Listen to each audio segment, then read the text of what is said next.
Hello, good afternoon. Good afternoon. Actually, I have some people to attend, and that is why I have not started class.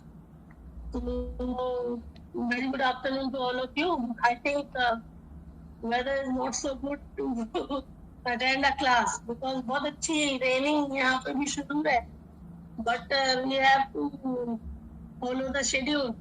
So that is why we are here, and we have to start this particular session.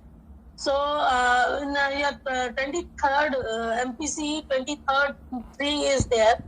So it is basically focused on the interventions in counseling.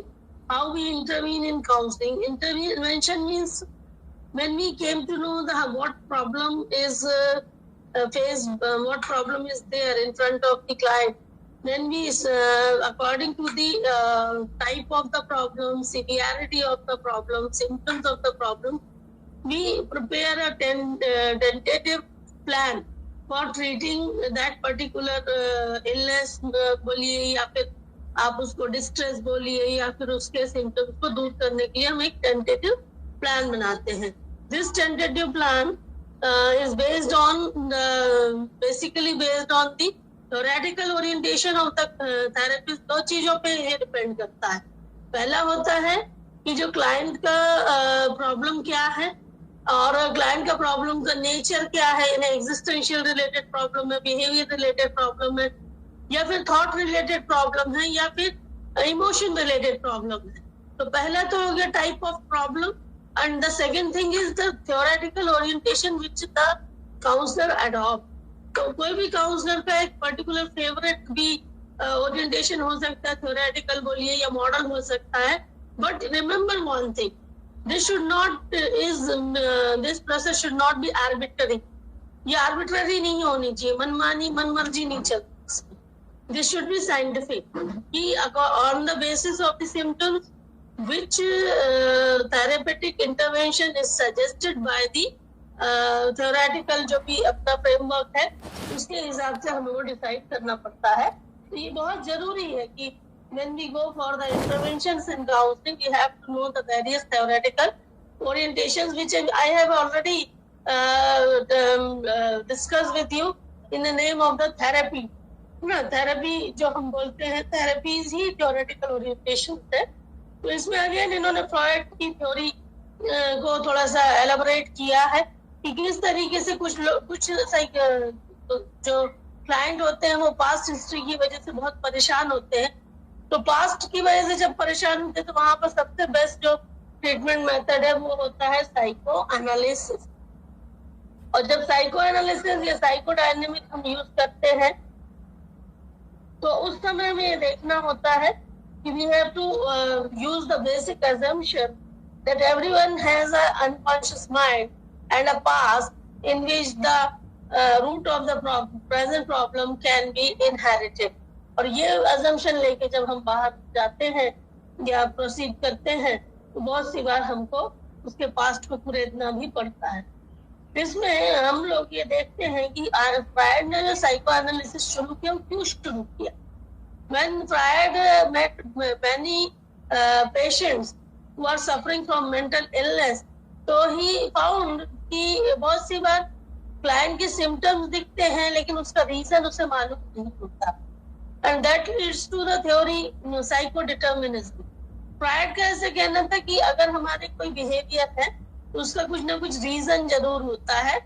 ये reason बहुत सी बार हमें consciously मालूम होता है, बहुत सी बार हमारे unconscious में छुपा होता है या हमें मालूम नहीं होता. Understand? This reason is there whether we are aware or unaware of that. That reason creates a problem. And when a problem is occurred, then we need intervention. And that is why psychoanalysis provide relief from her or his symptoms by analyzing his or her mind and find out the basic cause or root of that particular problem. So कई बार clients को hypnotize करना या drugs देके उनको सच उगलवाना possible नहीं होता था. तब फ्रायड ने 1909 में अपनी जो एक 1909 के आसपास मेथड ऑफ साइको एनालिसिस उन्होंने प्रोड्यूस की, जिसमें पहले लेवल पर हम प्री एसोसिएशन डेवलप करके हम क्लाइंट के मन का एनालिसिस करते हैं, that is called psycho analysis. In with that we do dream interpretation that I have told you earlier, and also we go for the his errors or unconscious minds analysis. Freud ये भी मानते थे कि जो भी mental events होते हैं वो हमारी थॉट्स और फैंटेसीज का ही परिणाम हो सकते हैं, और कई बार हम इस बात से अवेयर नहीं होते हैं, हम उसको तुरंत सप्रेस कर देते हैं और वो सब अनकॉन्शियस में चला जाता है. फ्रॉइड ये भी मानते हैं कि कॉन्शियस से ज्यादा अनकॉन्शियस हमारे बिहेवियर को डिटरमाइन करता है.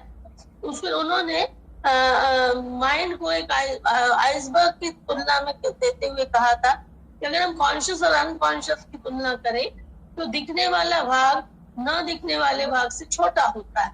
उसी तरीके से कॉन्शियस जो हमें मालूम है वो हमें जो नहीं मालूम, यानी अनकॉन्शियस जो पानी के भीतर आइसबर्ग का भाग होता है उसकी तरह बड़ा हो सकता है. And that is why unconscious में क्या है, क्योंकि हमें मालूम ही नहीं है तो कभी कभी वो डिस्ट्रेस क्रिएट करता है, हमारे मन पर प्रेशर क्रिएट करता है, हमसे कुछ एरर्स होती हैं जिसको हमने पिछली बार भी कहा था कि एरर्स ऑफ एवरीडे लाइफ होती हैं, slip of tongue, slip of pen, इस तरीके की एरर्स हमसे होती है. कहना कुछ चाहते हैं, कह कुछ और चाहते हैं, लिखना कुछ और चाहते हैं, लिख कुछ और चाहते हैं. ये जो डे एवरीडे की एरर्स है इनको फ्रॉइड ने स्लिप्स का नाम दिया है. और ये इसलिए होती है क्योंकि कहीं ना कहीं अनकॉन्शियस में से वो कोई चीज हमारे कॉन्शियस में जबरदस्ती एंट्री कर देती है. हम जानबूझकर अनकॉन्शियस के मटेरियल को कॉन्शियस में नहीं ला सकते. इसके अलावा इन्होंने ये भी एक basically end ego super ego I have already explain you कि जो इड होता है वो प्लेजर प्रिंसिपल पे काम करता है, सुपर ईगो जो होता है वो आइडियल प्रिंसिपल पे काम करता है या मोरालिटी पर, और जो ईगो होता है वो रियलिटी प्रिंसिपल पे काम करता है. वो हमारी विशेस और डिजायर्स को किस तरीके से पूरा करता है, समाज द्वारा मान्य तरीकों से. So that we have already covered in earlier parts, so I will not going to elaborate it. Then we come to origin of psychodynamic. Psychodynamic means आपके mind is dynamic, ऐसा फ्रायड का मानना है. और हमारा मन इतना चंचल होता है कि अभी मैं आपके साथ हूँ लेकिन मेरे दिमाग में हो सकता है मैं अमेरिका, दुबई कहीं का विचार कर रही हूँ. मीन्स मन इतना चंचल है, हमारा मन इतना गतिशील है, इतना डायनेमिक है कि at any moment it can be moved. It can shift to any other thing, and that is the dynamics. These dynamics leads to the problem. कि अगर हमारा मन एक बार में एक ही चीज पर फोकस रहता तो हमें किसी चीज को प्रेस करने की, किसी चीज को इग्नोर करने की जरूरत ही नहीं होती. लेकिन हमारा मन इतना डायनेमिक है कि जरा जरा जगह बदलता है, तब ऐसी कंडीशन में हमें कुछ चीजों को सप्रेस भी करना पड़ता है, रिप्रेस भी करना पड़ता है, और उसका परिणाम हमारे अनकॉन्शियस पर पड़ता है. तो जो ईगो है, इन्होंने ईगो को मेन इम्पोर्टेंट माना है, और जो हमारी psychic energy that is dynamic in nature, and that is why it is moving from one point to another. Freudian psychodynamics में हम ये मानते हैं कि इड जो है, it is taken as the engines of human behaviour, क्योंकि इच्छाओं को जन्म देने वाला जो हिस्सा है हमारे मन का वो इड होता है, और जो बैलेंसिंग करने वाला हिस्सा हमारा, रियलिटी को बैलेंस करने वाला हिस्सा हमारा ईगो होता है. तो फ्रायडियन साइकोडायनेमिक्स में हम लोग इड, ईगो और सुपर ईगो तीनों के बीच में जो बैटल्स होते रहते हैं उसके बाद किस तरीके से हमारी इच्छाएं पूरी होंगी इसको देखते हैं. यूंग की अगर हम देखते हैं तो उसमें उन्होंने आर्किटाइप्स की बात की है. उनका कहना है कि हमारे जो आर्किटाइप्स है ना, पुरानी जो संकल्पनाएं हैं और जो अभी की संकल्पना उनमें टक्कर होती है. कई बार स्पिरिचुअल पार्ट को भी लेकर ही बात करते हैं, और कई बार वो साइकी और साइकिक लाइफ को लेकर भी बात करते हैं. तो साइकोडायनेमिक काउंसलिंग करते समय हमें देखना होता है कि किस व्यक्ति का मन किस लेवल पर कितना चंचल है, और कितना ज्यादा वो सोशल कॉन्टेक्स्ट या दूसरी चीजों से उससे उस पर इम्पैक्ट हो रहा है. और वो जानने के बाद हम उसको थोड़ा स्टेबलाइज करने की और उसको स्किल डेवलप करने की कोशिश करते हैं कि वो किस तरीके से सही ढंग से ह्यूमन फंक्शन को सही तरीके से परफॉर्म कर सके।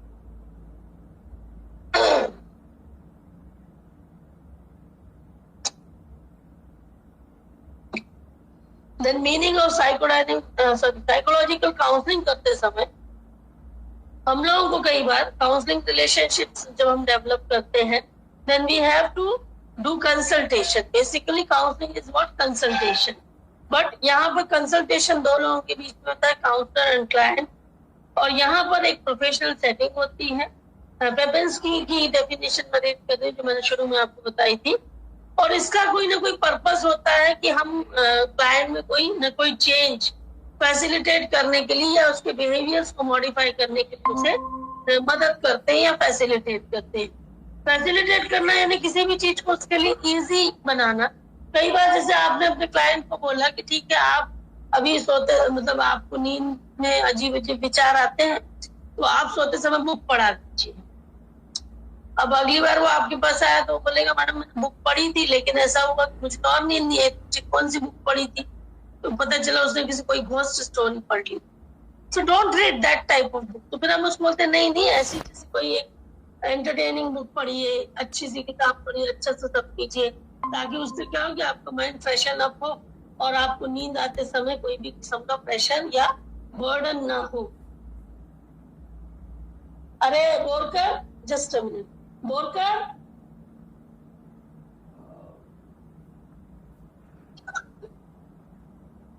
ओके। देन वी हैव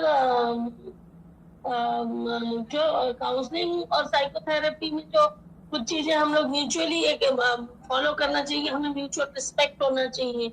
उसके बाद जो है कि काउंसलिंग लेते समय हमें अपना डिसीजन नहीं लेना है, we have to suggest options for rectifying और solve that particular problem in front of the client, और क्लाइंट को डिसाइड करना होता है कि वो किस ऑप्शन को चुनेगा और किस तरीके से वो प्रोसीड करेगा, उसमें हम उसकी मदद करते हैं।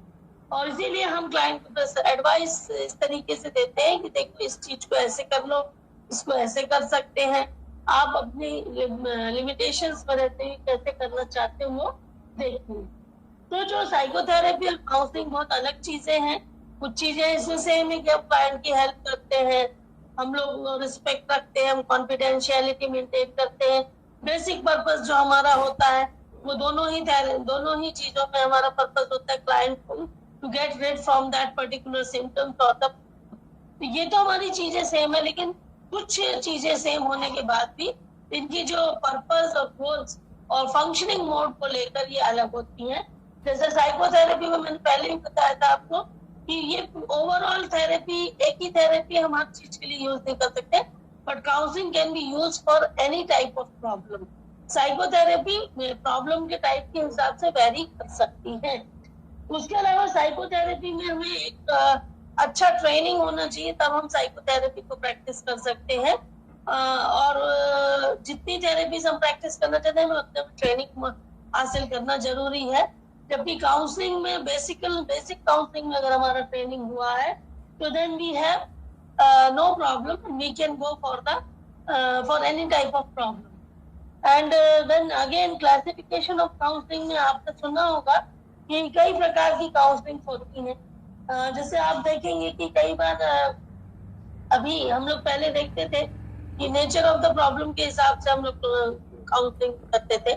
पहले क्या होता था कि जैसे क्लाइंट सेंटर्ड होती थी और क्लाइंट डायरेक्टिव काउंसलिंग बोलते हैं, एक नॉन डायरेक्टिव काउंसलिंग के कई टाइप्स होते हैं। तो उसमें डायरेक्टिव में हम लोग कई बार सीधे सीधे प्रॉब्लम को खोजने की कोशिश करते हैं, और नॉन डायरेक्टिव में हम धीरे धीरे इधर उधर की बातें करके और फिर क्लाइंट को ही एक्सप्लोर करने में मदद करते हैं। तो यहाँ पर ये होता है कि जब भी हम काउंसलिंग की बात करते हैं तो काउंसलिंग डिपेंड करता है प्रॉब्लम के नेचर पे।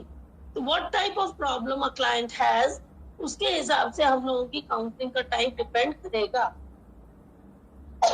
जैसे मैंने कहा कि अगर कोई पर्सन को ड्रग एडिक्शन की हैबिट है तो उसको हम drug addiction de addiction counselling दें, काउंसलिंग फॉर डी एडिक्शन। उस काउंसलिंग का नेचर शुरू में तो जनरल रहेगा, but later on it will be more specific according to that particular problem. इसके अलावा काउंसलिंग में लंबे समय तक हम संपर्क बनाए रहते हैं, जबकि साइकोथेरेपी में सिम्टम्स दूर करने तक हम लोग उनको थेरेपीज देते हैं और उसके बाद हम उसको क्या कर देते हैं, रिलीज कर देते हैं। गोल्स जो होते हैं ऑब्वियसली प्रिवेंटिव होते हैं, बीमारी के सिम्टम से बचाना, अगर नहीं हुई है तो बचाना, और अगर हो भी गई है तो आगे बढ़ने ना देना। Enhancement goals, something happens to us because of a shortage or lack of some we can say skills in us। होता है कई बार हमारे अंदर अगर एडजस्टमेंट स्किल नहीं है तो हमारी प्रॉब्लम ज्यादा रहेंगी। हमारे अंदर अगर गोल सीकिंग बिहेवियर नहीं है तो हमें शायद हम भटकते ही रहेंगे। तो कई बार कुछ हमारे स्किल्स और हमारे एटीट्यूड्स और हमारे थॉट्स का भी एनहांसमेंट जरूरी होता है, और तब इन एनहांसमेंट गोल्स को लेकर हम लोग जब काम करते हैं। कभी रेमेडियल गोल्स भी होते हैं, यानी ऑलरेडी क्लाइंट बीमार है और हमें उसकी रेमेडी के लिए काम करना है। देन एक्सप्लोरेटरी गोल्स, कई बार क्लाइंट खुद नहीं मालूम था what type of capabilities and capacities he has या प्रॉब्लम क्या है, तो हम लोग एक्सप्लोरेटरी गोल्स यूज करते हैं। रीइंफोर्समेंट, कई बार जैसे अस्तित्व को लेके जब प्रश्न होते हैं तो हम एक्सप्लोरेटरी गोल्स सेट करते हैं, what I want to be. फिर है रीइंफोर्समेंट गोल, इसमें हम ये देखते हैं कि अगर क्लाइंट अच्छी चीजें करता है तो खुद ही रीइंफोर्स होता है उसको। जैसे फॉर एग्जांपल अगर उसने एडजस्टमेंट अपना इम्प्रूव किया तो उसके रिलेशन सुधरेंगे, तो that will be a reinforcement for him. तो ये जो ऐसे गोल्स भी हम सेट करते हैं कि उसकी वजह से उसका डिस्ट्रेस कम होगा। जैसे अगर हमारा एडजस्टमेंट अच्छा हुआ तो हमारे झगड़े कम हो जाएंगे तो मेंटल पीस हम ऑब्टेन कर सकेंगे। तो दैट इज अ एडिशनल गोल, और वो हमें एक रीइंफोर्स करता है कि हमें ऐसे बिहेवियर बार बार करने चाहिए क्योंकि इससे हमारा डिस्ट्रेस कम हो रहा है।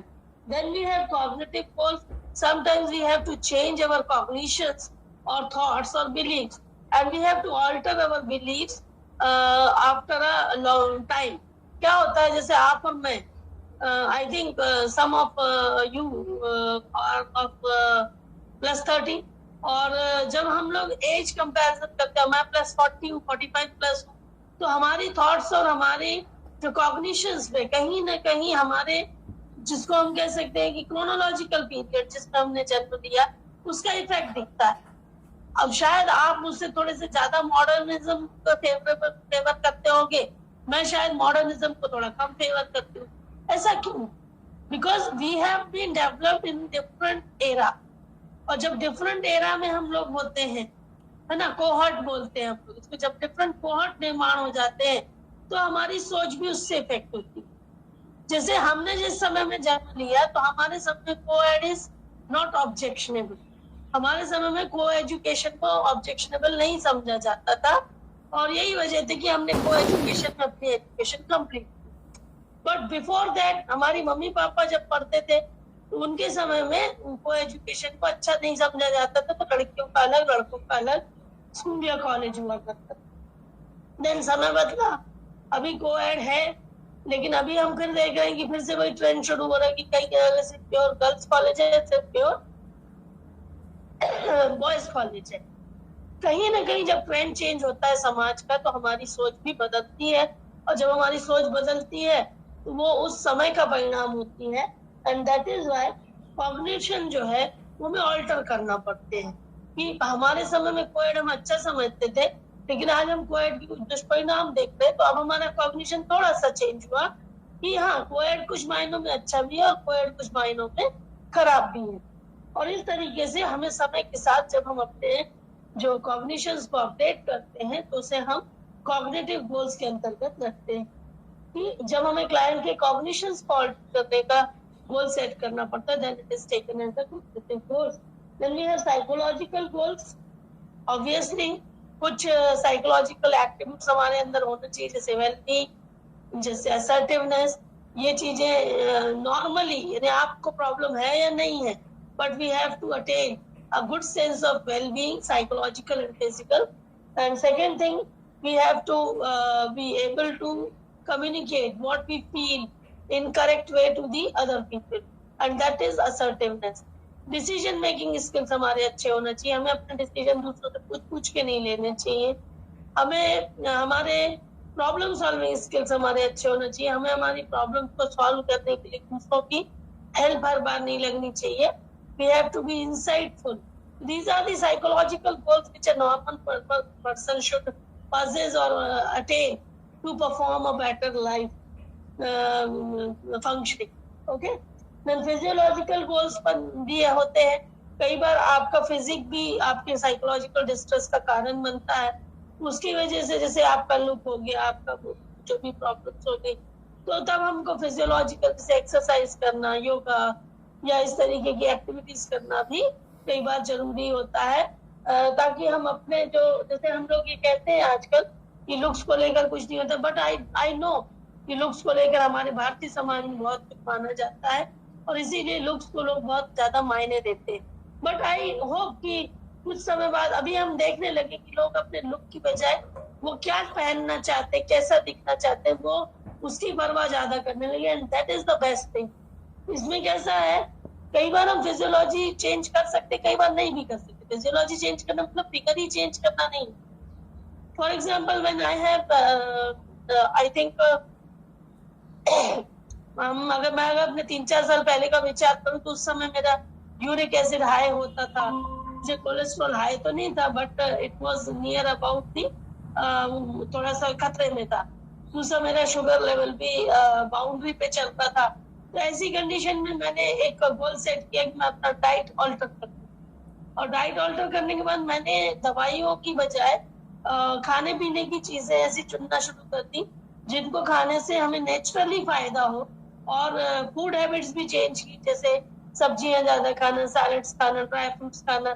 और उसकी वजह से क्या हुआ, 1 साल के अंदर मेरी बीपी की सारी मेडिसिन बंद हो गई.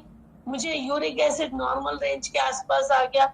मेरा कोलेस्ट्रॉल मतलब डाउन से डाउन हो गया, 130-120 की रेंज में आ गया. और भी बहुत सारी मेरी प्रॉब्लम्स कम हो गई. दैट मीन्स फिजियोलॉजिकल जो प्रॉब्लम्स थी जिनकी वजह से मुझे अच्छा फील नहीं होता था, मेरी वेलबींग सफर होती थी, वो मैंने दूर की. अब देखिए फिजियोलॉजिकल चेंजेस हमेशा लुक्स को लेकर नहीं आते, क्योंकि you can't change your looks. हाँ, बॉडी फिगर हुआ, आपका मोटा पतला होना है, ये सब आप चेंज करते हो. जैसे मुझे इसका प्रॉब्लम है, साइनसाइटिस का. So some of my student has told me to perform Anulom Vilom pranayama. And from that time I got less cold and flu etc. Viral के समय होता है, लेकिन उस समय मुझे 6-6 महीने तक सर्दी होती थी. सो फिजियोलॉजिकल चीजों को हम बहुत कुछ कंट्रोल कर सकते हैं. मेडिटेशन के थ्रू आप हेडेक को कंट्रोल कर सकते हो. मेडिटेशन और जो आपका ये है yoga, it gives a mental relax also. लेकिन ये जो प्रोसेसेस हैं ये फिजिकल, ठीक है. Then we have principles of counseling. Respect, obviously, the basic principle. Transparency and understanding is in communication. कोई भी चीज कोई ambiguous ना हो, हर चीज ट्रांसपेरेंसी के साथ कम्युनिकेट की जाए. Counselling, knowing the counselor, understanding from his situation, ये भी एक प्रिंसिपल है कि काउंसलर को क्लाइंट की नजर से चीजों को समझने की कोशिश करनी चाहिए. अवेलेबिलिटी दोनों की होनी चाहिए. Privacy, positive approach, confidentiality and obviously mutual एक अंडरस्टैंडिंग होना जरूरी है. स्टेप्स में वही है, रिलेशन एस्टेब्लिशमेंट है, रेपो जिसको मैं कहती हूँ, प्रॉब्लम आइडेंटिफिकेशन एंड एक्सप्लोरेशन जो पहला स्टेप है, स्टेज है काउंसलिंग का. फिर प्लानिंग फॉर प्रॉब्लम सॉल्विंग, फिर हम alternate way of solving the problem ढूंढते हैं और उसके बाद हम उसको अप्लाई करते हैं. और अप्लाई करने के बाद थर्ड स्टेज में हम उसको इवैल्यूएट करते हैं कि व्हाट आर द एडवांटेजेस और benefits of implementing that particular plan number 1. और उसके बाद अगर जरूरत पड़ी तो दूसरा प्लान डालते हैं, नहीं तो उसी प्लान को कंटिन्यू करते हैं. फॉलो अप करने के बाद अगर उसकी प्रॉब्लम सेटल डाउन हो जाती तो हम लोग काउंसलिंग को टर्मिनेट भी कर देते हैं. कब काउंसलिंग जरूरी होती है, ये एक बड़ा इम्पोर्टेंट प्रश्न कि कब हम समझे कि हमें काउंसलर की जरूरत है. पहला, जब आप अपने डिसीजन बार बार खुद ना लिखना, एक आध बार नहीं, बार बार, यानी continuous for a long time you are unable to take decisions और solve your particular problems at your own तब जरूरत है। जब आप बहुत ज्यादा टेंशन में या डिप्रेशन में जा रहे हो, आपको ऐसा लग रहा हो कि इससे आपकी फंक्शनिंग इफेक्ट हो रही है, तब जरूरत है। जब क्लाइंट को ये नहीं मालूम रहता कि उसकी एग्जैक्ट प्रॉब्लम क्या है, लेकिन उसको अपसेट लग रहा है and he want to explore about his or her problem, तब जरूरत है। जब क्लाइंट अवेयर भी होता है, कई बार ऐसा होता है, लेकिन उसको डिफिकल्टी हो रही है कि वो उसके साथ कोप अप नहीं कर पा रहा है और वो क्यों हो रहा है ये नहीं जान पा रहा है, तब उसे काउंसलिंग की जरूरत होती है। यानी काउंसलिंग जो है, जब इंटेलेक्चुअल फंक्शनिंग हमारी या इंडिविजुअल फंक्शनिंग हमारी कहीं ना कहीं ब्लॉक होती है, तब हमें काउंसलिंग की जरूरत होती है। और जब हम काउंसलर की जरूरत में होते हैं, क्या है, अभी कुछ नहीं दूंगी, थोड़ा सा रुक जाओ, आधा घंटा नहीं, 15 मिनट, हाँ, वेट करने के लिए। तो जो भी इंसाइट, मतलब जो मैं बोल रही हूँ कि when we lose our insight, तब हमें काउंसलिंग की जरूरत होती है। इंसाइट क्या है, मैंने आपको फर्स्ट सेकंड लेक्चर्स में भी बताया था कि insight is our ability to analyse the cause and effect relationship between our behaviour. जैसे मैंने अगर फॉर एग्जाम्पल मुझे सर्दी है, अभी मुझे वायरल हो गया है, अब मैंने कोल्ड ड्रिंक पी लिया, राइट, और मैं समझ पा रही हूँ कि मैंने उस दिन कोल्ड ड्रिंक पिया, उसकी वजह से मुझे सर्दी हुई, ठीक है, सो दैट इज इंसाइट। लेकिन मैंने कोल्ड ड्रिंक पिया भी है, सर्दी भी हो गई है, और मैं एनालाइज नहीं कर पा रही हूँ कि मुझे सर्दी होने का कारण क्या है, तो मेरा इंसाइट थोड़ा सा क्या हो गया, डिम हो गया या स्लो डाउन हो गया है। और ये ही काउंसलिंग के लिए रेड अलर्ट होता है, अलार्म होता है कि इसके बाद हमें ऐसा लगता है कि अब हमें काउंसलिंग चाहिए। तो जो इंसाइट है, इंसाइट एक बहुत इंपॉर्टेंट चीज है, it is self knowledge and it was also known as the analytical ability to recognise our appropriateness of our behavior। हम खुद ही जज कर लेते कि ये हमने ठीक किया या नहीं किया, और तब हमें काउंसलिंग का इंसाइट से बहुत गहरा ताल्लुक है। क्योंकि हम बेसिकली शुरू में जब काउंसलिंग शुरू करते हैं तो हम लोग ये देखते हैं कई बार कि the client has lost his or her insight and he और she can not understand the cause and effect relationship between the problem and the symptom. और तब हम लोगों को उसकी इंसाइट को वापस गेन करने के लिए उसकी मदद करनी पड़ती है। We have to give some exercises and we can say कि उसको कुछ ना कुछ ऐसे टास्क दिए जाते हैं जिससे वो अपनी इंसाइट को वापस गेन कर सके। और ऑब्वियसली जब वो इंसाइट गेन कर लेता है तो हर थेरेपी, हर काउंसलिंग में इंसाइट का अपना रोल है। काउंसलिंग में इंसाइट जितना इम्पोर्टेंट है उतना ही साइको एनालिसिस में है। क्योंकि अगर हम अनकॉन्शियस को कितना भी समझने की कोशिश करें, जैसे मैंने आपसे कहा, हम नहीं समझ सकते जानबूझकर, लेकिन हाँ, अगर हम अपने जो बाकी चीजों को अगर हम कंट्रोल करते हैं तो हमें अनकॉन्शियस को बहुत ज्यादा पालने की जरूरत नहीं पड़ेगी। हो गया, ठीक, थैंक यू। तो कई बार इंसाइट साइको एनालिसिस में कहाँ इंपॉर्टेंट होती है कि एक तो न्यूरोटिक एंजाइटी को समझने में, दूसरा ट्रांसफेरेंस को जब हम एनालाइज करते हैं, जब हमें ऐसा लगता है कि क्लाइंट जरूरत से ज्यादा हमसे छोड़ने या चिपकने की कोशिश कर रहा है और हमें उसको अपने से दूर करना है, तब हम अपना इंसाइट यूज करते हैं, क्योंकि ये ठीक नहीं है, ऐसा प्रेडिक्शन हमारी इंसाइट करती है। इंसाइट काउंटर ट्रांसफेरेंस को भी दूर करने में मदद करती है। हाँ बोलो।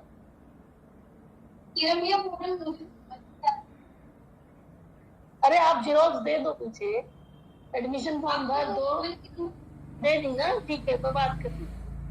और आप ना एडमिशन फॉर्म भर के चले जाओ, हम वहां से होने के बाद फोन कर देंगे, फोन नंबर मेरे पास देना, टीवी मत भरो, ठीक है, कॉल कर देंगे। देखो एडमिशन तो करना है ना, कि नहीं करना है? एडमिशन तो करना ही है ना आपको। नहीं, एडमिशन का फॉर्म भर दो, डिसर्टेशन का प्रॉब्लम सॉल्व होगा तो हम करेंगे ना आगे, लेकिन पहले आप एडमिशन तो करो, हम किस बेस पे उनसे बात करेंगे, समझ रहे हो? इसीलिए भी फीस वगैरह मत भरो, सिर्फ एडमिशन फॉर्म भर के रख दो, और उस एडमिशन फॉर्म के बेस पे हम उनसे डिस्कस करेंगे इनका डिसर्टेशन और इसमें कुछ हो सकता है क्या, अगर वो कंसीडर करते हैं तो चल जाएगा, समझ गए। लेकिन उसके लिए एडमिशन फॉर्म भरना जरूरी है कि आप हमारे कॉलेज में एडमिटेड हो, समझ गए।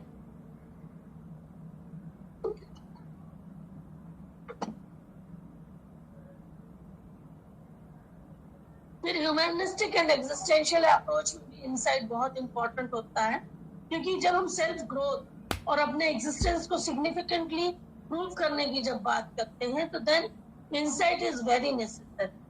We have to understand what type of behavior we are doing and what will be the result of these behaviors.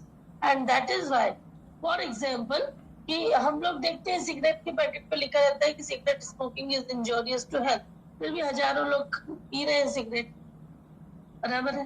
तंबाकू गुटखे पे भी लिखा रहता है, फिर भी हजारों लोग खा रहे, लाखों लोग खा रहे। क्यों? क्या? क्योंकि उन लोगों की इंसाइट उतनी पावरफुल नहीं है कि वो अपनी चीजों के ये एनालाइज कर सके कि ये करने से आगे जाके ये दुष्परिणाम हो सकता है, और इस वजह से कई बार हमारे प्रॉब्लम हो सकती है। तो इन चीजों से हमारी सेल्फ ग्रोथ रुकेगी, हमारा एग्जिस्टेंस खतरे में पड़ जाएगा, हम जिएंगे कि मरेंगे हमें ये नहीं पता रहेगा। और जब ये सब होगा तो ऑब्वियसली हमारे एग्जिस्टेंस को खतरा खड़ा होगा। तो इस अगर अपने एग्जिस्टेंस को और अपनी ह्यूमन ग्रोथ को बनाए रखना है, ये बहुत जरूरी है कि हम लोग अपनी इनसाइट को जागरूक रखें। साइकोडायनेमिक थेरेपी में भी उतना ही इम्पोर्टेंट इसको माना जाता है कि यूंग का मानना है कि हमें दूसरों को समझने और अपने बिहेवियर्स को समझने के लिए इनसाइट को अच्छी तरीके से डेवलप करना जरूरी है। उसके बाद इसमें और दूसरी जो काउंसलिंग है insight and short term counselling में एडलरियन साइकोलॉजी है। एडलर इज बहुत, मैंने आपको जब एडलर का वो बताया था कि बर्थ ऑर्डर को लेकर इन्होंने बहुत अच्छा काम किया है। इनका ऐसा मानना है कि सोसाइटी हमारे ईगो की रचना करती है और सोसाइटी जो घड़ती है उस तरीके से हमारा गठन होता है। हमारा बर्थ ऑर्डर, हमारा जो भी लाइफ स्टाइल है, ये सब कुछ सोसाइटी और उसके दिए गए ट्रीटमेंट के इधर से डिसाइड होता है। और इसीलिए जब हम लोगों को ठीक करने की कोशिश करते हैं तो पहले हम उनकी लाइफ स्टाइल देखते हैं, उनका बर्थ ऑर्डर देखते हैं, उसमें न्यूरोटिक एंजाइटी कितनी है ये देखते हैं, और ये सब देखकर हम लोगों को उनकी प्रॉब्लम्स को आइडेंटिफाई करने में और उनके डिसफंक्शंस जो लाइफ में प्रोड्यूस हो गए या डिसफंक्शन प्रोड्यूस हो गई है उसको ठीक करने में हम उनकी मदद करते हैं। Then we have existential therapy, इसको भी इनसाइट थेरेपी के रूप में लिया जाता है। जैसे मैंने कहा ना, who am I, what I have done. जैसे हम भी आजकल, अभी हम तो खैर सेटिस्फाइड है लाइफ से, लेकिन कई बार ये सेटिस्फेक्शन इसलिए है कि मैं वही कर पाई जो मुझे करना था। अगर मैंने कुछ और किया होता जो मैं करना नहीं चाहती थी तो मेरा एग्जिस्टेंस मुझे बेकार लगता। आज मुझे मेरा एग्जिस्टेंस सार्थक लगता है क्योंकि I can achieve those things which I want to be. I have perceived myself as a teacher. I have achieved that thing. I have perceived less, but I have achieved more. ये ज्यादा significance होता है, और जब significance होता है तो हमें अपना वजूद, अपना अस्तित्व, अपना एग्जिस्टेंस, अपनी अस्मिता ज्यादा मीनिंगफुल लगने लगती है। और जैसे आपने देखा होगा, हमने हमारे बचपन में देखा है, हमारी मम्मियों को हमारी मम्मी के नाम से जाना जाता था। कैसे? जैसे मेरे भाई का नाम गुड्डू था, गुड्डू की मम्मी, फलां की वाइफ, मम्मी का नाम नहीं मालूम होता था। यानी नाम जो सबसे बड़ी पहचान है एग्जिस्टेंस की, वही नहीं मालूम होता था। लेटर ऑन हमें धीरे धीरे हमें हमारी माँ का नाम मालूम था, लेकिन पूछता ही कहाँ था, कोई नहीं पूछता था। फिर हम जब 98 में मेरे ख्याल से when I have passed that, तब मदर नेम आने लगा था कि हर जगह माँ का नाम भी पूछते थे, and that was the recognition of mother. वहां से शुरू हुआ और बच्चों को पता चलने लगा कि हमारी मम्मी का रियल नाम क्या है। नहीं तो कई बार तो मम्मी को मम्मी नाम से हम जानते हैं और ये देखिए ना कितनी बड़ी दुर्भाग्य की बात है कि जिस नाम से उसका नामकरण हुआ है उससे उसको कोई जानता ही नहीं है। उसका एग्जिस्टेंस किसी की मम्मी, किसी की बीवी, किसी की बहू, किसी की बेटी के रूप में है, लेकिन उसके खुद के नाम के रूप में नहीं है। और ये एग्जिस्टेंशियल को बहुत अप्रोच को चैलेंज करता है, और ये चीजें ही हम एक्सप्लोर करते हैं कि किस तरीके से हम अपनी लाइफ को full of our we can live our life full to our existence. तो हम अपनी एग्जिस्टेंस को कितना सार्थक करते हुए जीते हैं, ये हम एग्जिस्टेंशियल थेरेपी में देखते हैं। और इसके लिए इंसाइट बहुत जरूरी है कि हम वो कैसा क्या करें जिससे हम अपनी लाइफ को फुलेस्ट जी पाए। फिर है पर्सन सेंटर्ड थेरेपी। ये थेरेपी भी पर्सनल ग्रोथ पर, way of being, ideal self हम जो तय करते हैं जो हमें बनना है टू बी, और व्हाट आर वी, यानी what we are at present and what we want to be, इसके बीच में ही हम हमेशा चलते हैं। आज हम जो है मुझसे बेहतर कल बनना चाहते हैं, और इसी के लिए क्लाइंट सेंटर थेरेपी हमें मदद करती है। और वे ऑफ बीइंग यानी उस प्रोसेस को हम प्रोसेस ऑफ बीइंग कहते हैं ना, इसमें से उसमें बदलने की प्रक्रिया, ट्रांजिशन की प्रक्रिया जो होती है, बीइंग की प्रक्रिया जो होती है, उसको फैसिलिटेट करता है पर्सन सेंटर्ड थेरेपी। लेकिन यहाँ भी हमें ये पहचानना बहुत जरूरी है इंसाइट के थ्रू कि what we really want to. क्या हमें सिर्फ इसलिए डॉक्टर बनना है कि मम्मी पापा चाहते हैं, या मुझे इसलिए डॉक्टर बनना है कि मैं चाहता हूँ। ठीक है, so you have to question the decision. Then we have gestalt therapy. Gestalt therapy vacuum की बात करती है। ये होल इंडिविजुअल की बात करती है कि हम किसी पार्ट पे पर्टिकुलर फोकस न करें, ये चीज अच्छी नहीं है, ये चीज नहीं, ओवरऑल इंडिविजुअल की हम करें। और होता यही है कि कई बार हम किसी की बुराई के लिए किसको छोड़ते नहीं, किसी की अच्छाई के लिए सिर्फ उसको रखते नहीं। इंसानों में जो भी इंसान हमें मिलते हैं उनमें अच्छी बातें भी होती है, बुरी बातें भी होती है, लेकिन हम उसे एज अ पर्सन देखते हैं। हम ऐसे थोड़ी देखते हैं कि इसका लुक अच्छा है, इसकी बोलचाल अच्छी नहीं है, इसका ये अच्छा नहीं, हम ऐसे एनालाइज नहीं करते हैं। और यही वजह है कि ये सारी चीजें करने के बाद हम लोग जब अब एज अ होल जब इंडिविजुअल को देखते हैं तो उसके सारे पार्ट्स पर वर्कआउट करने की जरूरत होती है। देन शॉर्ट टर्म काउंसलिंग आते हैं, इसमें कई बार हम कपल काउंसलिंग भी करते हैं। और ऐसी ये शॉर्ट टर्म काउंसलिंग में कपल्स को जो प्रॉब्लम्स होती हैं, जो कपल्स एक्टिव लव में इन्वॉल्व हैं और जो थेरेपी में आके अपने आप में जो भी चेंजेस है, यानी कुछ बेटर चेंजेस चाहते हैं, उसके लिए वो मदद ढूंढ रहे हैं, तो उसके लिए ये शॉर्ट टर्म थेरेपी अवेलेबल होती है। कई बार ऐसा भी होता है कि कुछ कपल्स एक्टिवली इन्वॉल्व तो है लेकिन वो सेपरेट होने के बारे में या मतलब कुछ ऐसे उनके बीच डिस्प्यूट्स हो गए हैं, उनको भी मदद करने के लिए हम लोग जब प्रोवाइड करते हैं तो दैट इज मैरिटल काउंसलिंग। लेकिन यहाँ हम उन कपल्स की मदद करते हैं जहाँ पर जो कपल हैप्पीली मैरिड है, एक्टिवली एक दूसरे के साथ इन्वॉल्व है और वो अपनी लाइफ को और बेटर बनाना चाहते हैं। कभी कभी मोनोटोनस भी हो जाता है, उसको इम्प्रूव करना चाहते हैं, या प्रॉब्लम को लेके आने वाले कपल्स नहीं होते। और यहाँ पर हम ये देखते हैं कि उनमें कितनी विलिंगनेस है चेंज होने की। उनको एक लिमिटेड टाइम फ्रेम होता है कि तो उसमें वो कैसे नयापन महसूस कर सकता। अभी वही हस्बैंड है, वही वाइफ है, क्या नया लगेगा, लेकिन लगा सकते हैं ना। कैसे? लुक्स चेंज करके, अपनी कुछ हैबिट्स चेंज करके। जैसे हस्बैंड बहुत दिन से बोल रहा था हेयर कट करा लूं, तो अभी तक नहीं कराया, ठीक है अभी करा लेते हैं। So it refresh sometimes the relationship, और इससे उनकी जो मैरिज है कई बार एनर्जाइज भी हो सकती है। हस्बैंड को वाइफ बहुत दिन से बोल रही थी ये बियर्ड बढ़ा के रखते मुझे अच्छा नहीं लगता, आप इस तरीके से शेव किया करो या ऐसी मुस्टाच रखा करो। तो हस्बैंड ने भी एक समय के बाद कुछ फ्रेश फील करने के लिए, आपने मैं हूं ना फिल्म देखी होगी, उसमें मदर बेटे का दिखाया था कि माँ हमेशा बच्ची बाल कटा ले, बच्चा उसके बर्थडे पे बाल कटा के जाहिद अली खान उसको प्रेजेंट करते। तो इस टाइप की बहुत सी चीजें होती है। लेकिन हमारे यहाँ कैसा है, कपल्स आपस में इतना कम्युनिकेट करते ही नहीं कि वो एक दूसरे को बताएं कि वो क्या चाहते हैं, और ऐसे में ये सारी चीजें इम्प्लीमेंट करना थोड़ा सा मुश्किल होता है। खैर इसमें किया जा सकता है, अगर हमारे पास इंसाइट है तो हम शॉर्ट टर्म काउंसलिंग के थ्रू इनके जो म्यूचुअल गोल सेट करके और उनको उस तरीके से अचीव करना है उसके बारे में हम उनको गाइड करते हैं और उनको एक चैनलाइज करते हैं उनकी मेंटल एनर्जी को कि वो लोग किस तरीके से अपने गोल्स को अकम्प्लिश कर सकें।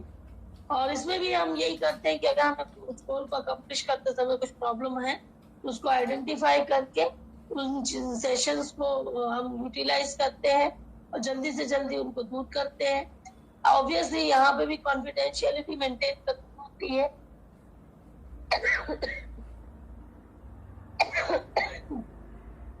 Communication should be open and follow up के बाद ये खत्म हो जाता है। इसमें 6 सेशंस होते हैं। पहला और दूसरा असेसमेंट के लिए होता है, तीसरा और चौथा जो इनसाइट और strategies for making their life better उसके लिए होता है।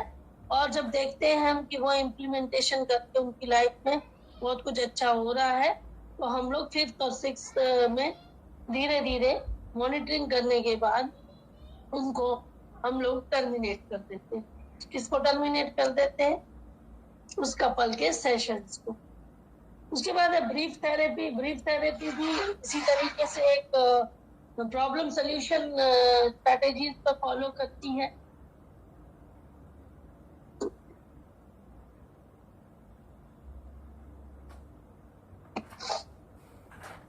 इसमें हम ये देखते हैं कि जो क्लाइंट है, क्लाइंट की जो भी लॉन्गर समय तक चलने वाली डिमांड्स को हम नहीं असेस कर सकते, लेकिन जो शॉर्ट टर्म कुछ डिस्ट्रेस या प्रॉब्लम्स होती है या सिम्प्टोमेटिक ट्रीटमेंट्स होते हैं, उनको दूर करने के लिए हम लोग ब्रीफ थेरेपी को यूज करते हैं। हालांकि ये बहुत ज्यादा यूज होने वाली थेरेपी नहीं है। बेसिकली अगर आप देखेंगे तो हम लोग जनरली जो यूज करते हैं आज भी CBT और अपना बिहेवियरल थेरेपी और अपना ये साइको एनालिसिस, एग्जिस्टेंशियल थेरेपी, ये ज्यादा यूज होती है।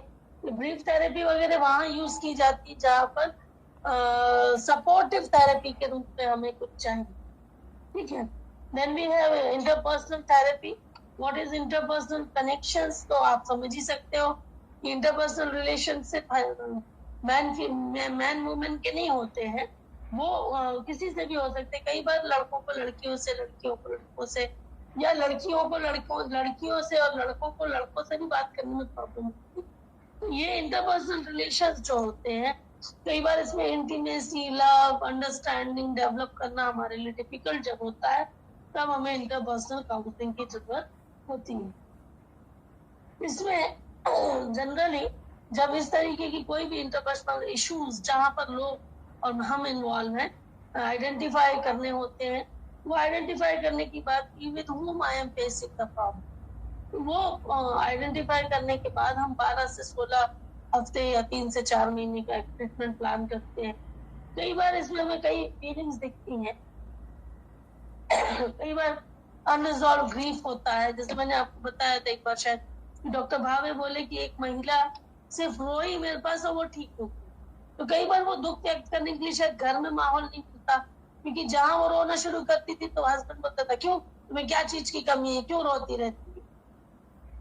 ठीक है, लेकिन हो सकता है कि कोई उसका छुपा हुआ ग्रीफ हो जो जिसको वो व्यक्त करना चाहती है। तो कई बार इमोशंस को एक्सप्रेस करने से रोक देने के कारण भी ग्रीफ कैन बी डेवलप। तो ऐसी इसमें हम लोग कोई लॉस रहा हो, कोई ऐसा ग्रीफ रहा हो जो हमें नहीं पता हो लेकिन उसके मन में घर किया हुआ हो, तो हम वो प्रॉब्लम एरिया निकाल कर देखते हैं कि किस वजह से। अभी जैसे मैं एक दिन एक साउथ की फिल्म देख रही थी, तो उसमें एक बड़ी अच्छी चीज बताई थी कि वो एक क्रिकेटर होता है, नाग चैतन्य वाज लीडिंग रोल। तो वो अपनी पुरानी हीरोइन जिसको वो चाहता था, जो मतलब सेटल हो चुकी रहती है, उसकी वजह से अपनी वाइफ से जुड़ नहीं पाता है, मतलब उसके साथ हमेशा मिसबिहेव करता है। लेकिन उसकी बेटी जब क्रिकेट सीखने आती तो उसकी वाइफ उसको एक पल में एक्सेप्ट कर लेती है। And his real wife Samantha was playing that role. और बड़ी सुंदर फिल्म थी जब वो उस लड़की को एक्सेप्ट कर लेती है, अडॉप्ट भी कर लेती है। तो लेकिन इसका बिहेवियर उसी तरीके से रहता है। लड़की आइडेंटिफाई कर लेती है और उन दोनों को आपसे बिहेवियर सुधारने को बोलती है कि मैं तभी अडॉप्टेशन की प्रोसेस करूंगी जब आप दोनों हस्बैंड वाइफ की तरह अच्छे से रहोगे। तो धीरे धीरे उनके रिलेशन सुधरते थे, लेकिन मतलब वो उस तरीके से जो एक हस्बैंड वाइफ बॉन्ड होना चाहिए वो नहीं हो पाता, शायद ये एक्सप्रेस नहीं कर पाता, क्योंकि इसको हर बार वो चीज कंट्रोल कर लेती है। तो तब फिर वो एंड में जाके वो सारी चीजें आती हैं। फिर वो उसका जब वो ग्रीफ रिजॉल्व होता है तब वो जाके अपनी वाइफ से सही तरीके से जुड़ पाता है। तो ऐसे रिलीफ चाहिए लाइफ में जो हमें ग्रीफ से मुक्त कर पाए, और ऐसे रिलीफ के थ्रू ही हम लोग आगे जा सकते हैं। फिर रोल डिस्प्यूट्स भी होते हैं, कई बार हम अपने रोल्स समझते नहीं है। जैसे हस्बैंड सोचते हैं कि अगर वो किचन में काम कर लेंगे तो उनका जो एक मेल डोमिनेशन है वो समाज में खतरे में आ जाएगा। वाइफ को भी ऐसा लगता है कि हस्बैंड नहीं करना चाहिए, या मतलब अपने रोल्स से बंदी होती है। तो कुछ डिस्प्यूट्स भी होते हैं कि मैं ये क्यों करूं, जबकि घर दोनों का है, दोनों ही कर सकते हैं। कहाँ लिखा है कि ये काम हस्बैंड नहीं करना, ये काम वाइफ नहीं करना? This is self defined and society defined things which we are following since the decades. फिर रोल ट्रांजिशंस, कई बार रोल बदल के देखो कि तुम्हारा काम मैं करती हूँ, मेरा काम तुम करके देखो, वो भी एक बड़ा मजेदार एक एक्सपेरिमेंट होता है। और रोल ट्रांजिशन अगर हो गए तो कई बार ये भी होता है कि जैसे जो लेडी है वो जब माँ बन जाती है तो वो वाइफ ज्यादा समय तक नहीं रह पाती, यानी वो ज्यादा समय रोल कौन सा प्ले करती है, मदर का। और पापा का रोल पति प्ले करने लगता है, और हस्बैंड वाइफ के रोल के लिए कम जगह बचती है। तो ट्रांजिशन की वजह से भी इंटरपर्सनल प्रॉब्लम हो सकती है। देन ऑब्वियसली इंटरपर्सनल डेफिसिट्स, कई बार हमारे नेचर बिल्कुल सूट नहीं करते, या हमारे जो रिलेशनशिप बनने के लिए एक दूसरे की कंपैटिबिलिटी चाहिए वो नहीं होती, तब वो डेफिसिट्स की वजह से भी, या कम्युनिकेशन नहीं है इसकी वजह से भी प्रॉब्लम होती है। तो जब हम मॉडल्स की बात करते हैं तो इसमें एक्विंटेंस करते हैं, यानी हम लोग उनकी रिलेशनशिप कैसे, उनको रिलेशनशिप जोड़ने, बॉन्डिंग बढ़ाने, प्रॉक्सिमिटी बढ़ाने, और बहुत सारे फैक्टर्स पे काम करते हैं, बिल्डअप पे काम करते हैं ताकि उनके बीच में ट्रस्ट और केयर डेवलप हो सके। कंटिन्यूएशन में हम उनके में एक कमिटमेंट का निर्माण करने की कोशिश करते हैं कि एक लॉन्ग टर्म फ्रेंडशिप या रिलेशनशिप के तौर पर चले, और हम उसको अच्छी तरीके से आगे जाके मैरिज या एक रोमांटिक रिलेशनशिप में भी कन्वर्ट कर सकते हैं अगर मेल फीमेल में। डिटेरियोरेशन भी देखा जाता है, कई बार हम उनको समझाते हैं कि हर रिलेशनशिप खराब ही नहीं होती, हर रिलेशनशिप में बिगाड़ ही नहीं होता, इसमें बहुत कुछ अच्छा भी हो सकता है। और फिर उसके बाद हम देखते हैं टर्मिनेशन, जब हमें लगता है कि इनका सब कुछ सेटल डाउन हो गया तो हम टर्मिनेट कर देते हैं। इसमें बहुत इंपॉर्टेंट चीज है क्लाइंट के इमोशन, क्लाइंट की रेजिस्टेंस और उसकी हिस्ट्री, और उनका सबसे ज्यादा काउंसलर का रोल वो किस तरीके से एक्सप्लोर करके आइडेंटिफाई करता है। रेपो के साथ साथ उसको कॉज ढूंढना, उनके जो बेसिक जो है जिसको इश्यूज फाइंड आउट करना, और इन इश्यूज को कैसे सेटल डाउन किया जा सकता है उसको ढूंढना, उन मदेश को ढूंढना, ये उनका काम होता है। तो इसमें भी 3 या 4 स्टेप्स बताए हैं, लेकिन 3 और 5 स्टेप को इन्होंने कंबाइन किया है। पहला ट्रीटमेंट कॉन्ट्रैक्ट होता है कि भैया हम तभी कर पाएंगे जब आप कोऑपरेट करोगे, और इस तरीके से एक कॉन्ट्रैक्ट होता है कि आप भी मदद करो, मैं भी मदद करूंगा, तब हम आगे बढ़ेंगे। एक्सपेक्टेड बेनिफिट्स कम्युनिकेट किए जाते हैं और सारी चीजें डिसाइड की जाती है। उसके बाद सेकंड विजिट में सब जो हमने फर्स्ट विजिट में वर्कआउट किया था, उसके बाद स्पेसिफिक प्रॉब्लम को आइडेंटिफाई करके डिटरमाइन किया जाता है कि हमें इस पे वर्कआउट करना है। फिर विजिट 3 से 5 में हम लोग स्पेसिफिक स्ट्रेस एरियाज पे वर्कआउट करते हैं जो हमने सेकंड स्टेज में आइडेंटिफाई किए थे, और जब वो सेटल डाउन हो जाते हैं तो विजिट 6 में हम इसको टर्मिनेट करते हैं। ओके, सो ये है आपकी इंटरपर्सनल काउंसलिंग। इसमें भी हम बिहेवियरल, कॉग्निटिव, इंटरपर्सनल साइकोथेरेपी एक एक्लेक्टिक अप्रोच यूज करते हैं जहां जो ठीक से यूज किया जा सके। इसको स्पेशल पॉपुलेशन जैसे एल्डरली क्लाइंट्स, जहाँ लोग उनको पसंद नहीं करते, वो अकेले ज्यादा रहते हैं, उनके साथ यूज किया जा सकता है। क्लाइंट्स विद एचआईवी इन्फेक्शन जो लोगों के द्वारा डिस्कार्ड भी किए जाते हैं। एडोलेसेंट जिनको ऐसा लगता है हमारी बात कोई नहीं समझ रहा है, उनके साथ भी यूज किया जा सकता है। और साथ ही साथ एडोलेसेंट्स की के साथ साथ हम सब्सटेंस अब्यूज डिसऑर्डर और ईटिंग डिसऑर्डर वाले बच्चों के साथ भी इसको यूज कर सकते हैं। तो this is very important for such type of population. इसमें communication skill, assertiveness skills improve करने पर हम लोग फोकस करते हैं। साथ ही साथ conflict resolution, decision making, anger management, इस पर भी हम वर्कआउट करते हैं। So that's all in your third section of first block of MPC 23. and we will meet tomorrow. I think tomorrow I have a class, so further we will proceed in the next class, and we will meet tomorrow. And one thing I want to say, some people interested in dissertation and I think in project related work. Right now I have some problems, so right now I can't help you. But after 8 to 10 days, I will be available for such type of discussion, because currently I am busy in syllabus reformation work of Nagpur University. तो क्योंकि हम लोग social work इस team में है और मैं board of studies में हूँ, तो हम लोगों को ये टास्क दिया गया है कि हम 31 तारीख तक सिलेबस को नई एजुकेशन पॉलिसी के हिसाब से और अपना